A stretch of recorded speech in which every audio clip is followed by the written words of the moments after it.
The American University. For several centuries, our universities turned out bold thinkers who changed the world. From before the hopeful birth of our nation to the difficult struggle for equality, generations of great leaders sprung up from our nation's campuses. Traditionally, the mission of higher education has been to equip students with the tools necessary to think critically. Educators believed that a better society would result when people had the freedom to debate the great challenges of their time. Colleges embodied the very philosophy upon which our nation was founded, and educators recognized that their academic freedom was made possible by America's freedom. So when our country needed help, universities answered the call. 1,500 colleges throughout the nation are being converted to the war effort. In consultation with faculty and advisory officers, students are guided to the specialized training they need for war work. Servicemen with books, now a common sight on the campus.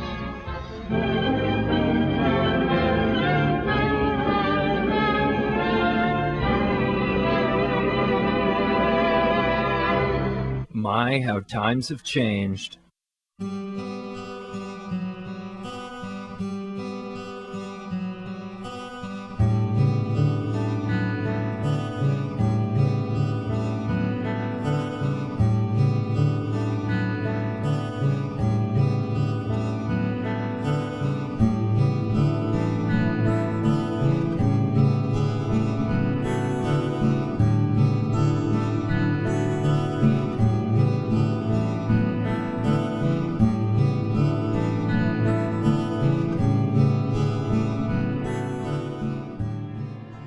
In the wake of September 11th, a number of college campuses outlawed the display of American flags. Lehigh University removed the flag from school buses and told employees that displaying the flag is not allowed. At Central Michigan University, school officials forced students to remove flags from their dorm room doors. Arizona State removed an American flag from a cafeteria over worries that it might offend foreign students. And at Holy Cross, a secretary was told to remove a flag from her desk. She was a friend of Todd Beamer, who was killed on September 11th while trying to retake a hijacked plane. How did our campuses get this way? Was my old school like this?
I decided to take a little road trip to Lewisburg, Pennsylvania.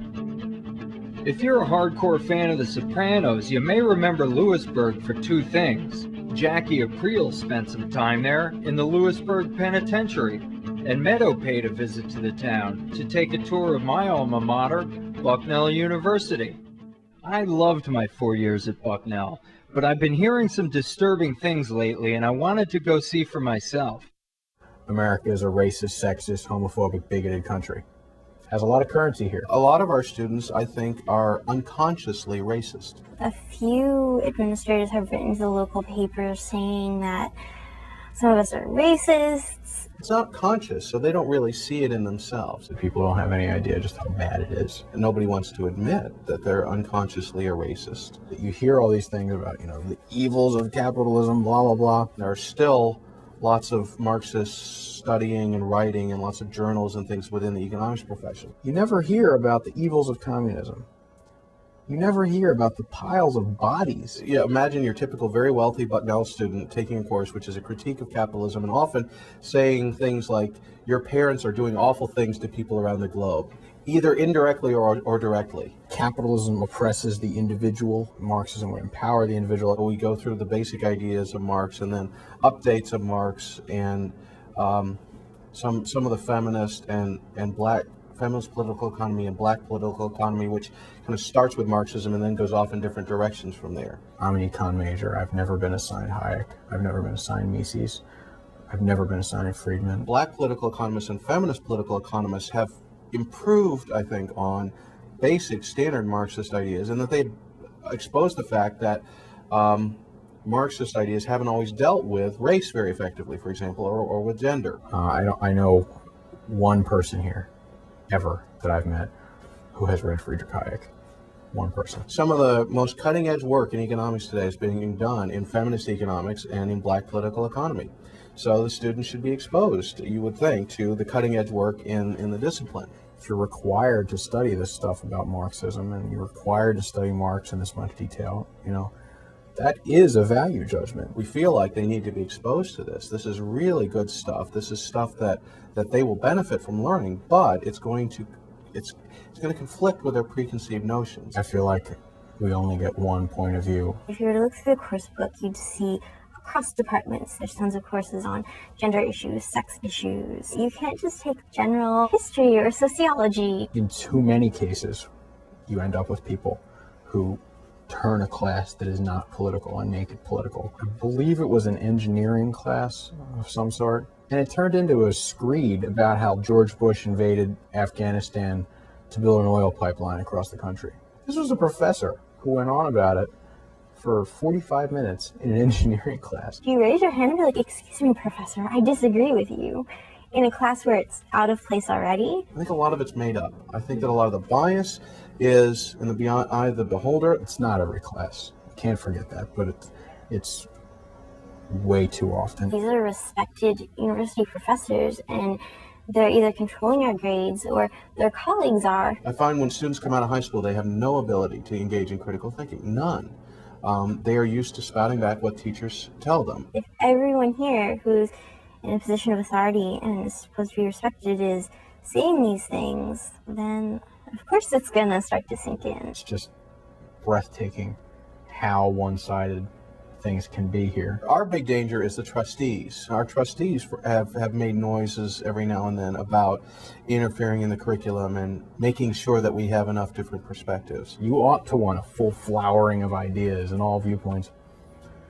It's interesting that so many folks apparently don't. The chairman of our board of trustees right now, Susan Crawford, has, for example, said at times that we need to make sure that Bucknell has a sufficiently diverse curriculum, and has proposed maybe that we need an American Studies major, implicitly meaning American Studies should be about celebrating America. In other words, it should be a political perspective almost. Universities used to not be like this. They didn't used to be strongholds of any particular ideological bent. We were trained in these areas, and to have somebody who does not know our field tell us what we should be teaching is the height of arrogance. Bucknell's thought of as pretty mainstream.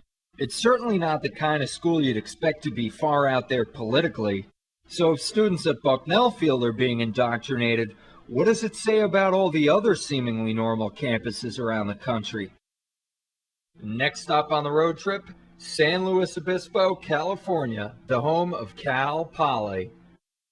Cal Poly recently gained notoriety when the school tried to punish a student for posting a flyer announcing an upcoming event. The local college Republicans had invited conservative author Mason Weaver to come speak. We brought Mason Weaver just because we wanted somebody that was going to be dynamic. We didn't want, somebody stiff up there to give a boring lecture about tax policy or something. Just the title of his book was provocative enough. It's okay to leave the plantation. It's about economic freedom, the new Underground Railroad. And the new Underground Railroad being capitalism, free markets. And that was the whole premise of his book. It had a catchy title, it was provocative, and that's what we need to get people at our events. We advertise on campus with flyers. Took the title of his book and put it in quotes with the picture under it. Said, "Come here, Mason Weaver." We plastered the flyers all over campus, like we do for every speaker. We'll put up flyers, and the next day they'll be gone. We put stake signs in the ground. I've seen people ride by on their bikes and just kick them over and break them. We'll put stake signs up. The next day, we'll see them all sticking out of the trash can. I don't think that other flyers get torn down quite as vigorously as ours do. There's flyers up for any leftist cause you can imagine, and they stay up, and there's no problem. They don't have to go out 4 or 5 times before an event and repost them. I carry flyers around, and so as I'm walking across campus, if I see flyers where I put them up before, if they're gone, I put them back up, and that was the case with the Multicultural Center. That particular day when I went by, they were gone. Like, they were on a lot of the bulletin boards on campus, so I walked by and went in to post it. The student not so kindly told me I couldn't post it on the bulletin board. One of the students in there recognized the flyer. I'd posted flyers in there before. I put 2 flyers in there, and there was no problem. She confronted Steve and basically told him to take his flyer and go, and if he refused to do so, she would call the police. You can't post that flyer in here because that flyer is offensive, and we have a right to not be offended. She mentioned the flyer as being an example of hate speech. Do you think that people have a right not to be offended? Nobody has a right to not be offended. I'm offended every day in class when I hear professors bash my views. What was her objection? The content of the flyer, that it was offensive to her. The use of the word plantation. I just tried to explain to him that this was the title of his book. This is a speaking event. You guys can come. There's a question and answer period. I want people to come. That's why I was posting the flyer. He wanted to talk to them, and they said, well, if you don't understand why this flyer is offensive to us, we don't have anything to talk about. They told me to leave. The student said, I'm going to leave or call the police. And she says, no, second thought, I'm calling the police. There are constructive ways of dealing with that anger, not calling the police on Steve for hanging a flyer. The police report stated that a young white male was posting racial material. That's what they said, offensive racial material. It happens to be the title of his book. It's okay to leave the plantation. So it wasn't the flyer per se, it was Mason Weaver's book title on the flyer. So I left. He called me very frantically. He said that they had called the police. The police did actually show up. He was very upset, and he asked me what he should do. There's been a complaint against it. You need to come to Judicial Affairs, and they would not tell me what it was. You need to make an appointment for this week to talk to the director of Judicial Affairs. This is during my finals week. I called my parents. I said, listen, I think I'm in some kind of trouble here. I don't know what's going on, but I want you guys to be here. My parents drove 2.5 hours to get here. We went to the meeting, and they wouldn't let us videotape the meeting. They didn't want any record of this meeting. It was myself, both of my parents, the Director of Judicial Affairs, Ardith Tregenza, and the Vice President of Student Affairs, Cornell Morton. He referred to me as an identifiable young white male member of the Cal Poly College Republicans. And he says, although it's not exclusively white or male, there's some implications. You know, a white male, blonde-haired and blue-eyed, that I was a flashpoint for these students' anger. That was the exact word. Just me being white, blonde-haired, and blue-eyed, that I was somehow prone to offend people that didn't look like me. We're all students of the same age. We all go to the same school. There was more the same about us than was different. I've never thought, okay, this person doesn't look like me, they're automatically going to hate me, or they're going to not like me, or I'm going to somehow just offend them by being in their presence. At one point, he suggested to my parents, he looked at my dad and suggested that I was maybe raised in a manner to not treat other people respectfully. They wanted me to see a university psychologist to discuss emotional barriers. I have some emotional disorder because I'm conservative. Something's got to be wrong with me. You need to write letters of apology to these students and make an appointment with the psychologist. They handed me a sheet which listed everything from verbal reprimand all the way to permanent expulsion from the CSU system. Your punishment could get worse. And I told him, I said, I'm not going to write these letters and I'm not going to make that appointment. Well, you have until Tuesday. Tuesday came and went. I got a letter saying that the hearing was scheduled. It was very unfortunate on the part of Cal Poly. They, I think in their own minds, realized that it was a First Amendment issue and that they couldn't do anything straightforward with Steve. It's clear the university wants to charge him with something. And they struggle for a while trying to figure out what. I think maybe it was sometime in December when they come up with the theory of this was a disruption of a meeting. And this is the first that Steve heard of this being a meeting. Supposedly they had a meeting that was supposed to start at 7. And I entered at like 6:45, maybe I was there for 2-3 minutes tops and left. And they said that they were so, I guess, just distraught, they couldn't have their meeting at 7. When they did finally get their meeting started, when the police showed up, that was a disruption. And so since I was the reason for calling the police, that disrupted their meeting. They called the police. And when the police showed up, they complained that the police showing up was a disruption. In the hearing, I sat right there while they said that when the police came, that further disrupted their meeting. Nobody could come in and say he was rude. Nobody said he threw some kind of shouting tantrum. They said he was professional. It wasn't about my conduct. I was very civil. I asked them if they wanted to sit down and talk about it. I said, please. I said, thank you. I wasn't violent or rude in any way. So nobody could point their finger at Steve and say he misbehaved. The police report did not contain any of the claims that they made subsequent to... No, it was all about the flyer. Everything was about the flyer. It was nothing about a meeting. It was nothing about disruption. It was just, this is racial material that he's posting on campus. I think we knew going in, and I had advised Steve going in, do not expect this to have a happy ending. I was in there with myself and Dr. Freeberg. My role there was to advise Steve as I could because they refused to let him have an attorney present. The person who was presiding over the case was an attorney. He wasn't allowed to have an attorney of his own. An attorney is asking me questions, trying to interrogate me. The director of judicial affairs is there. She does this. This is her living. This is what she does, is interrogate students. Given the stakes to his academic career and his reputation, he should have had an attorney present. This was not fair. This was not set up with intention to be fair. I was walking in there blind. I had a yellow legal pad and a pen. Well, we had quite a bit of testimony. We had a 7-hour hearing. There were many amazing moments, not the least of which was when Steve Hinkle asked Artist Fregenza what disruption actually meant. I asked her, I said, well, what's your definition of disruption? I'm being charged with a disruption of a campus event. She says, I don't see how that applies to this case. And she just laughed it off and says, gosh, I feel like I'm on Jeopardy. That's what comes to mind at 4 o'clock with no caffeine. And she says, I don't know, I'm not a dictionary. You don't need to be a lawyer to understand that if you can't even define what somebody is charged with, you have a little bit of a problem. And they found me guilty, obviously. Well, they found him guilty of disruption, which was ridiculous enough. We feel like the whole process was a large part of the punishment. You know, like a 7-hour hearing for trying to post a flyer is not acceptable. They dropped the charge of seeing a psychologist. But of course, it was still in his transcript. He was found guilty of something absolutely absurd. I knew he was right. And we had a lot of conversations about what was in his best interests. They wanted him to write an apology. I told him his back was against the wall, that if he had to write a public letter of apology, that would haunt him with the internet for a lot of years. How would this have looked? Would it have looked that some students acted irrationally on campus and called the police, and the university was, was trying to get at the college Republicans, and I was abused by leftist administrators?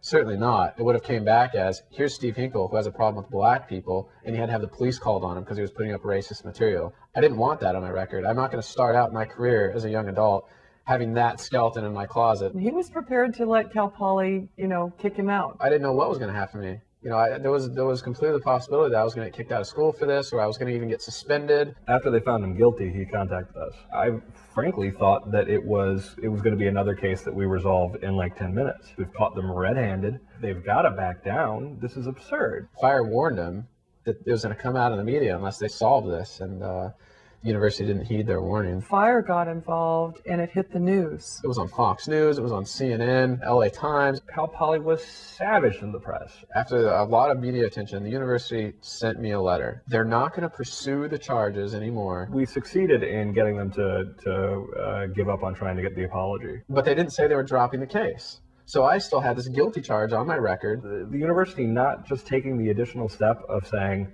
and we're going to expunge this from his records, that would have ended the case. Fire basically says you need to expunge the student's record. You need to make this right. They refused to do it. Amazingly, they didn't decide to do that, and that's when we had to move on to litigation. Fire brought me into contact with Center for Individual Rights, and we contacted our illustrious legal network member Carol Sobel, who's a longtime ACLU attorney. An attorney out here in California that filed the case in federal court. This was not a case Cal Poly was going to win. They didn't listen to us for almost a year. They listened to the judge and said, okay, we're going to settle. We told them almost a year before, you don't stand a chance in this case. This is not a close call. My record had to be expunged. My legal fees had to be paid. They lost on every single possible grounds. I mean, I went from them having complete power of, potentially being able to kick me out of school to now them having to pay me $40,000.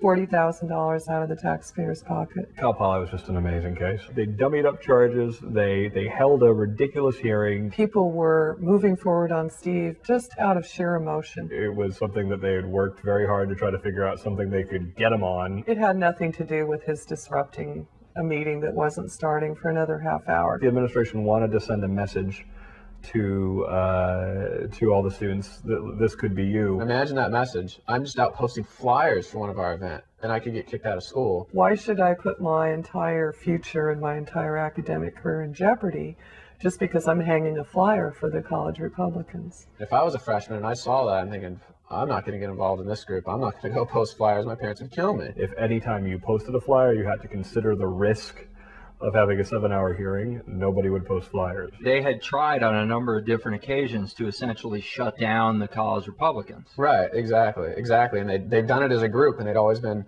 unsuccessful. And I think now they saw this as an opportunity to get at one of the members. I personally think that part of the motivation for going after Steve is, well, if we can't get the club as an institution, we can discourage people from participating in it. This is a perfect example of how hypocritical it is to want diversity but not diversity of ideas. Were they opposed to Steve's being a white conservative, or were they opposed to Mason Weaver being a black conservative? All of the above. This happens on every college campus. This happens to a lot of students. So there is something very worrisome about a university that would teach students that in a situation where someone's posting a flyer they disagree with, to call the cops.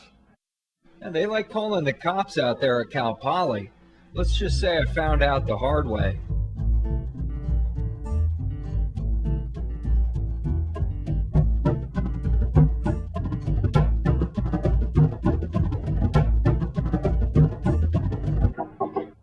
Hello, I'm looking for some university official to comment on the Stephen Hinkle case. That would be public affairs you need to go to.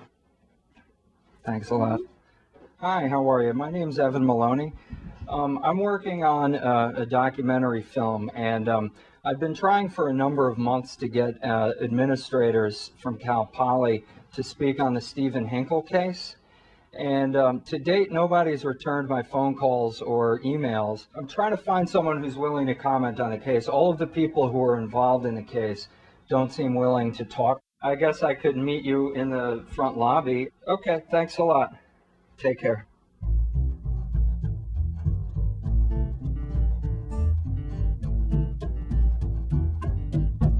Are you film crew? Yes, hi, Evan Maloney. Can I talk to you? Yes, Hi. very nice to meet you. I'm Teresa Hendricks. Hi, I'm from Teresa. Public Affairs. Here's the statement. Could you read it for us? No, I gotta give it to you. You can't read the statement? No, but that's the Can I? statement that we're giving everybody. There's no apology here for Mr. Hinkle. That's the statement, and you're welcome to film anywhere on campus. So, good luck. Thanks a lot. Take care. Bye-bye. Cal Poly never did apologize to Stephen Hinkle, and they still refuse to admit they did anything wrong. But in my experience, people usually don't shell out $40,000 for no reason at all. And if they stand by what they did, why wouldn't anyone talk on camera? I couldn't even get them to read their own statement. Well, the nice PR lady did say I could film anywhere on campus. Maybe Cal Poly's president would have the courage to explain the school's actions. I was wondering if we might be able to speak with the university president. Hi. Would you please put that down? Put it down now. Okay, come on. So I take it we can't speak with the university president? Who are you? My name's Evan Maloney. Nice to meet you. From which organization? I'm an independent filmmaker. Well, good for you. Do you have anything to say to the taxpayers of California for the $40,000 that was spent in the Hinkle case? Please come with me. There's nothing that you want to say to the taxpayers of California as to why you spent $40,000 to persecute one of your students politically? I'd be pleased to make All you need to available- do is make a I'd be comment. This pleased- was wrong. Can you at I'd be least say this pleased was to wrong? Make available a comment from an officer of the university, but I am not prepared to comment myself. Michelle, would you please call the public safety office? You do not have an appointment to see. But I couldn't get an You don't have an appointment. appointment to see the president. No and- one would respond to my Well, requests. Well, I understand your frustration, and I'd be happy to put you in touch with an appropriate university official. The president is not available to speak with you now. Well, he was just in there, it looks like, just kind of sitting The around. president is not available to speak with you at this time. Certainly welcome to go and speak to our Director of Public Affairs, Leah Colt. We'll be glad to respond to your questions. Okay, so I have your word that they'll speak with me today? Absolutely. All right, thank you very much. I I'm appreciate sorry it. this has not been a civil visit, and I appreciate I think it's your been interest, civil. and you're welcome to go. Why do you think it hasn't been civil? Because you came up here and demanded an audience with the president of the university. I was wondering if we might be able to speak with the university president. If no one will return my emails, if no one will respond to my phone calls, what other recourse do I have than to show up? I've directed you to the public affairs office. Well, you say this isn't civil. I think this is remarkably civil. I'm not. Well, then I'll shake your hand. If you believe it's civil, then let's part the company on civil terms. And you're welcome to go to the public affairs office. Thank you very much. I appreciate it. All right. That guy was pretty funny. He was like a character in a movie. Hi. I guess now he is a character in a movie. Well, good for you. Of course, I forgot he told his assistant to call the police. Please call the public safety office. And they soon surprised our cameraman from behind. We never did make it down to the public affairs office. You need to leave or you're going to go to jail. Okay? All right. So you need to grab your stuff. Let's go. Get in your cars. You need to roll. I can't comment on anything.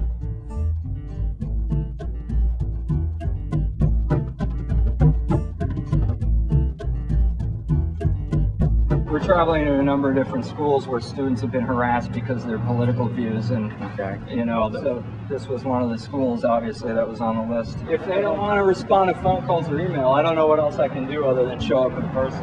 I'm non-biased in this case, brother, but we got to do what we got to do. Here's what's going to happen. You guys need to go off campus and stay off campus, because if you come back, you know, you're going to subject yourself to being arrested. Okay, gentlemen. Thank you very much, sir. It was good meeting you guys, but I hope I don't see you again. Likewise. You know what I'm saying? Nothing personal. All right. Take care.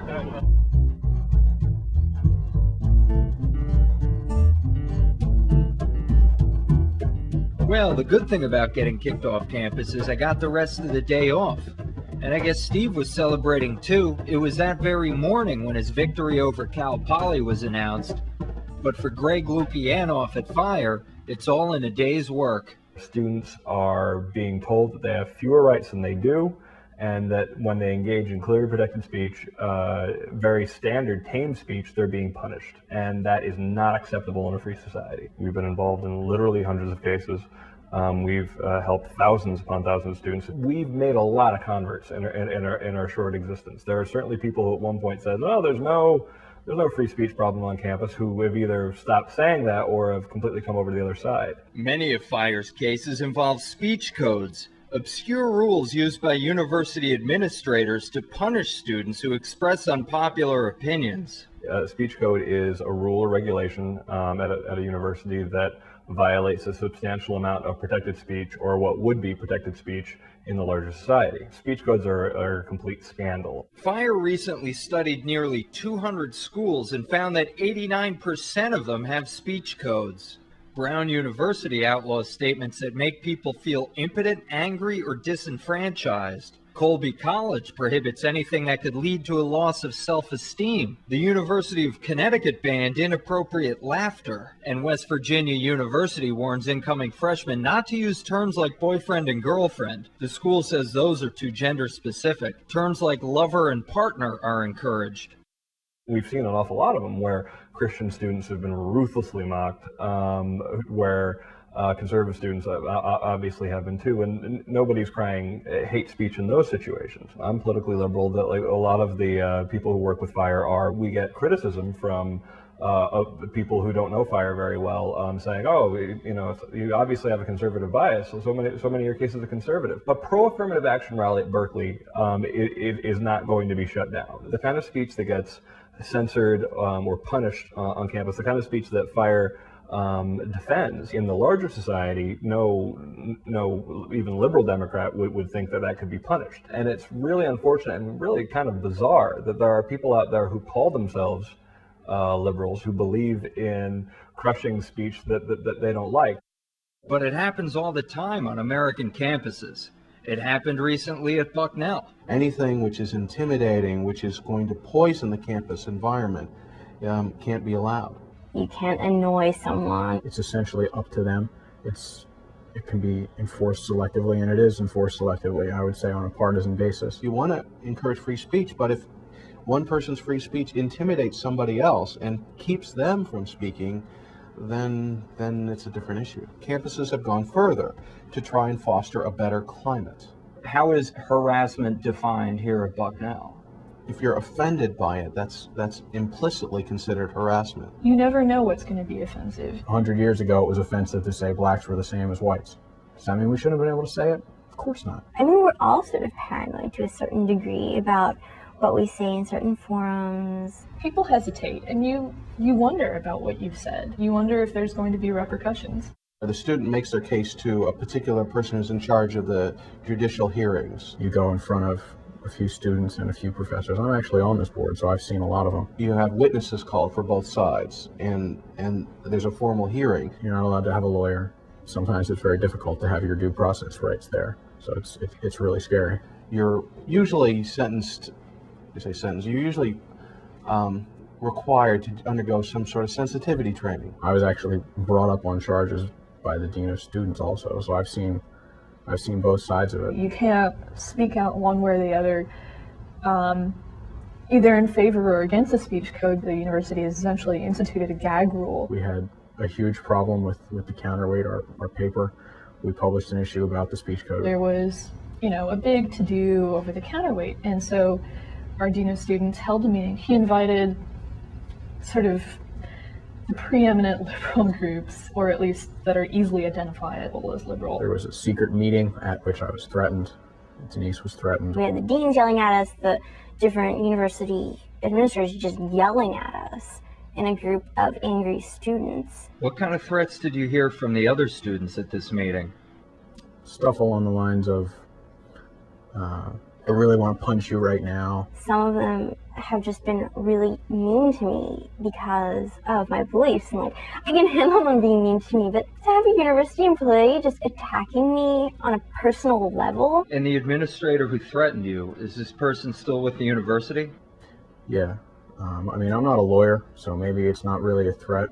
What she said to me was, I was lucky that the other students there were such good kids, or else I could have gotten hurt. I think that's wildly inappropriate of an administrator to do that. After about 45 minutes, this guy Ferraro turned to me. I was the editor of the counterweight at that time, and he said, knowing how upset people are, would you run these articles again? These articles saying that the speech code is bad. And I said, yeah, I would. Dean Ferraro was incensed. He told us to leave. We kind of did one of those, like, how can you do this? And it's not like we were refusing, we were just flabbergasted. He threatened to call the cops. Clearly revealed that he wasn't impartial. Right after that, I had to go through this trial, so I find it a little hard to believe that there's not some relationship there. It went on for months. I was resoundingly acquitted. Fire wrote a letter to support me. All kinds of students testified that it was nonsense. There have been a few incidents where kind of bad things have happened, and they've ignored it. Somebody chalked outside the student union, die BUCC, die Bucknell Conservatives Club. Of course, nothing happened. One of our members, Allison Kasich, she was the secretary at the time, she had some kind of conservative sign on her door. A person wrote Nazi party on it, maybe a swastika too. Nothing ever came of it. There have been a lot of swastikas drawn around about us. If they were to decide a conservative was harassed, I think a lot of people on campus would be shocked by that. A student drove back from the mall, which is 20 minutes south of here, a student of Asian descent, and felt like he or she was being tailed. And the next day, there was an all-campus email saying, oh no, watch out for this. I hope the student wasn't being tailed, and I hope especially that the student wasn't being tailed because of their race, but there was no evidence, but it didn't need evidence. There wasn't any all-campus email saying, watch out for people drawing swastikas on your door. Whatever they're going to do, they ought to do it equitably. If they're going to panic every time somebody feels offended or threatened or whatever, why is it that it has to be done on such a partisan, selective basis? Well, I can't answer that question, Charles. But on another road trip, I discovered that Bucknell isn't the only place that selectively enforces speech codes. At the University of Tennessee in Knoxville, you'd better be careful when choosing your Halloween costume. Everybody was dressed up in Halloween costumes. It was right before Halloween. Members of fraternity that are going to a party and they dressed up like the Jackson 5. 5 members from Jackson, Tennessee, and they decided to dress up as the Jackson 5 because that's how they were known. They were going to dress up as somebody for Halloween, so that's who they chose. They were dressed as the Jackson 5, but they as part of their costumes, they were in blackface. Right. I don't think they were doing anything to, degrade black people. It happened over a weekend, and then on the following Monday, they were reprimanded. And the university ended up suspending the entire fraternity. The party didn't even take place on campus. It was dealt with pretty harshly. If 3 black guys had chosen to paint their faces white and dress up as the Bee Gees, whether everybody would have gotten offended. I doubt it. Now, the man does have a point. White chicks. You know them girls ain't gonna be there. Oh, they'll be there. They'll have to do the unthinkable. What's up, money? You got a problem? Okay, so maybe the people running UT have no sense of humor. Lefty administrators are the Dean Wormers of the 21st century. In movies like Animal House, it was some sort of pretentious establishment twit, and now it's a different sort of pretentious establishment twit. The Dean Wormers over at UT were running a pretty tight ship. After coordinating with the fraternity's national organization, the chapter was kicked off campus. Punishing an entire fraternity because a few of its members made a poor choice in Halloween costumes? That's a harsh penalty. So you can imagine what happened when this student was the target of emails calling him a raghead terrorist and suggested that he be shot in the face. Nothing has been done about that. Nothing has been done. Absolutely nothing. At the University of Tennessee, wearing the wrong Halloween costume can result in a punishment, but a student who sends an email talking about shooting people in the face gets off scot-free? Why is that? I mean, he is an outspoken conservative, writing for a paper. I often write in defense of the United States in the face of much of its criticism that it gets disproportionately more on campus than I think in the rest of our culture. Sigmani, they're not sympathetic to just because he has a point of view which they don't agree with. I believe that the reason no action was taken was because Sigmani is an outspoken conservative. That's the only thing I could make of it. It seems that the administration's policy is hate speech is wrong against certain people. The trouble began with an editorial Soukmani wrote for the school paper. In it, he was critical of the Issues Committee, the arm of the university responsible for bringing speakers to campus. They are almost always far left ideologues. Parents were probably unaware that they're paying for people to come to the school and tell their kids that the United States is the equivalent of the Nazi Party, literally. They get an absolutely insane amount of money to bring people here. Approximately $100,000. They get all their money from student activities fees. So they're 100% funded by students. The campus as a whole has no say in who gets on the Issues Committee. Not at all. Existing members vote on who to let in. So if the Issues Committee leans left now, chances are in 10 years it'll still lean left. People who graduated from the University of Tennessee in 1983, 1985, they had the same complaints when they were students. People apply to the committee and then they interview them and they select who gets on it. I personally have never interviewed with them. This is just what one of my friends had told me, but they asked him if he could kill any president, what president would he kill and how.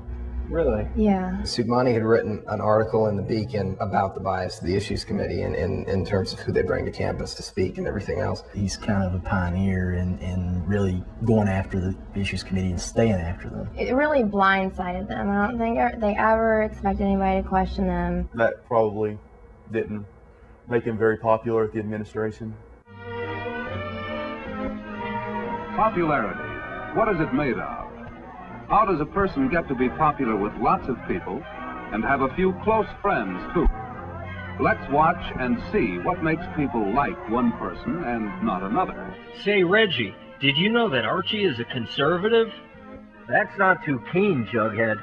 Doesn't he listen to what the adults say here in school? Gee, I guess not, Reggie. Otherwise he'd know that only stupid people are conservative. He's a real square. Yeah, a real square. If he knew it was good for him, he'd wise up and believe what they told him to believe. Say, that'd be swell. Then he'd be popular.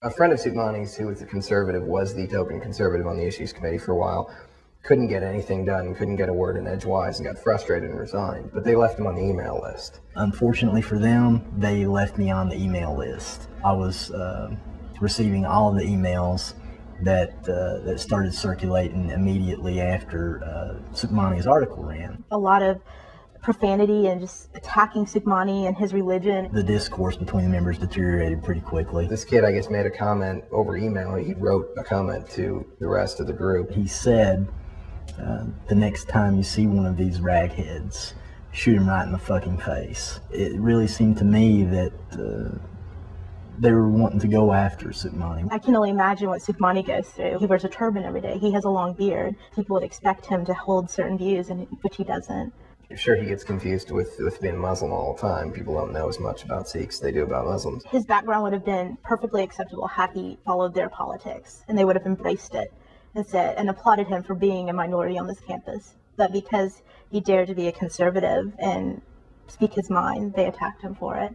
I thought I would err on the side of caution. I wouldn't want Soleimani to be confronted or maybe physically assaulted and me not have said anything. So he emails me stuff that would put the Spanish Inquisition to shame, I think was a quote from there. Most people seem to be the most interested in was one saying that we should shoot all those ragheads in the face. I counseled him to take this seriously, and I counseled him to bring this to the attention as per the student handbook of the Dean of Students. I think given the context and the wording, it could and probably absolutely post-Columbine be taken as a threat against his person. The thing was, the faculty advisor knew these emails were going out, and she hadn't stopped it and done anything like that. The woman who's supposed to be the oversight for the issues committee came out and made a statement. Oh, he was upset, and you know, we've all said stupid things before. The notion of shooting someone in the face, even used in this day and age as a metaphor or as a joke. Well, if that email had been sent in a high school in this country, they would not have said, oh, someone's joking or got carried away, or they couldn't afford to. So here at the University of Tennessee, you had free reign to issue death threats against a conservative. That's how it looks. Great things are happening at the University of Tennessee. At first, UT just ignored the threats against Soleimani. But when students collected signatures to protest the handling of the case, the administration played hardball. We saw that nothing was happening, and that prognosis was nothing was going to happen. We decided to do a petition and just tell people what was going on. People were just shocked, and a lot of people stopped and signed a petition. One of the members of the administration called the UT Police Department and told the officer to go down and collect the names of all the students who were at the table and to make them leave.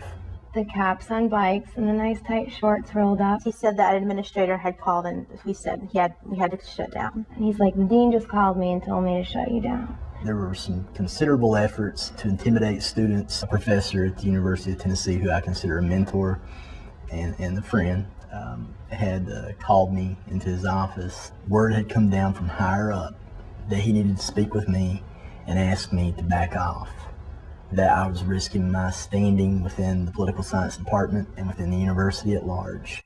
The faculty advisor of the committee wrote a comment in the paper saying, we're sorry that these things came out, that they were public. Not we're sorry that they happened. That's right. The author of the most notorious of the emails was called in and basically given a little questioning by the dean of students. She felt that he had not violated any part of the university's code of conduct. Really? Yes. Of course, this raises the whole question that political correctness and intolerance on the left against right. Yes, this occurs to me, but to me it was the language used and the implication of violence. The administration ultimately had no punishment whatsoever, is that correct? None. Nothing like a fraternity being suspended. What the five guys did was stupid, but it wasn't threatening anybody. There wasn't an email which said, shoot him in the fucking face. Kind of makes you think there might be a double standard there. I'm not for speech codes. I'm not for political correctness.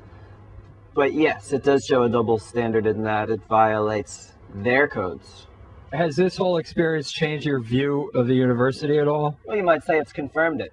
I think that it reaffirms everything that we had ever thought. This may have just increased the extent to which I've seen the university as a dogmatic leftist institution.